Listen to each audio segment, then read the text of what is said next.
there, it's Kimberly Lucht, and today I want to share a little bit about how I set up for my summers. And so maybe if you're like me, you had a summertime in the childhood times of your past that felt really open and free and like you could do anything, and the time would just feel like it went on forever and forever and forever. You just watch SpongeBob SquarePants in the morning, then you go outside and run and play tag with your siblings or your cousins all day, and you have so much energy and you have so much time and you could just take over the world, right? I don't know if it's how it felt like for you, but that's how it felt like for me, especially when I, was living in Texas in my elementary school years. It felt so like open and expansive and just so much backyard space to play around in. Now it feels a little different, only because it's not like I'm on vacation for the whole summer. This is, what I do all year, right? Is do YouTube videos like this and do coaching and energy healing and everything else that comes with running a business. And so if you ever have felt like, gosh, I really wish that the summertime felt a little more like, open and free, this is really going to help you today. So the first thing that I would ask you, if you want this summer to be a little maybe not as busy for you, is do you already have structured in time for vacation or time off? For example, for me, I always take time off around my birthday, which is May 24th. Gemini's in the house, what?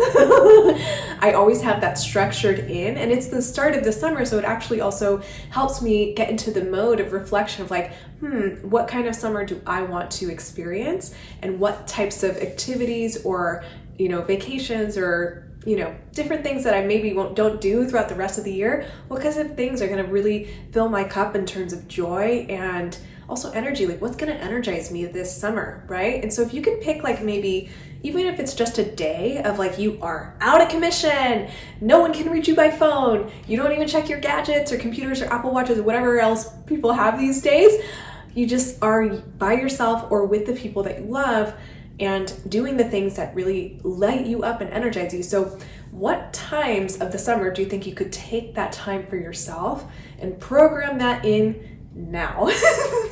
The second thing I would ask is like, is it possible for you to, if you'd like your summers to be off, is it possible for you to create that structure for yourself, even if you aren't working at a school or a college or places where it's already kind of built in? Is there a possibility that summers could actually be just as fruitful in terms of the amount of money that you're making, but also maybe less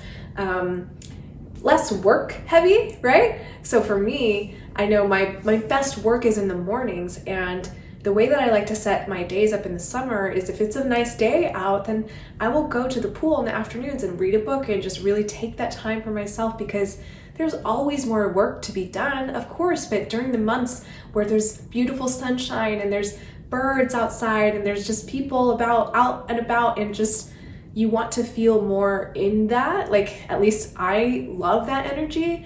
If that's the case for you as well, I would look at how to restructure not just like the general workflow and like how much you work, but also maybe the times of days that you're working, and maybe you want to hang out with your kids or hang out with your dogs, or have the afternoon be more of like a you time where there's still daylight outside. And then of course, if you are mainly, working at a 9 to 5, maybe that's not possible.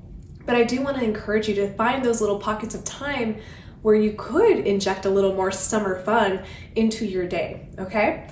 The third thing I'd like to ask you is, where in the summertime do you think you're gonna be experiencing adventure?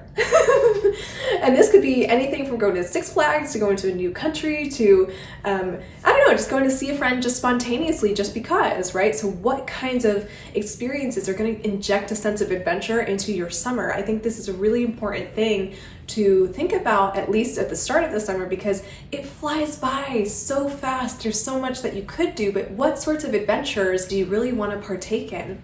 And so just to recap, the questions that I want you to ask yourself is, do you already have vacation time programmed in? If you don't have vacation time programmed in, is there a way to modify your work hours so it has more of this summer flow?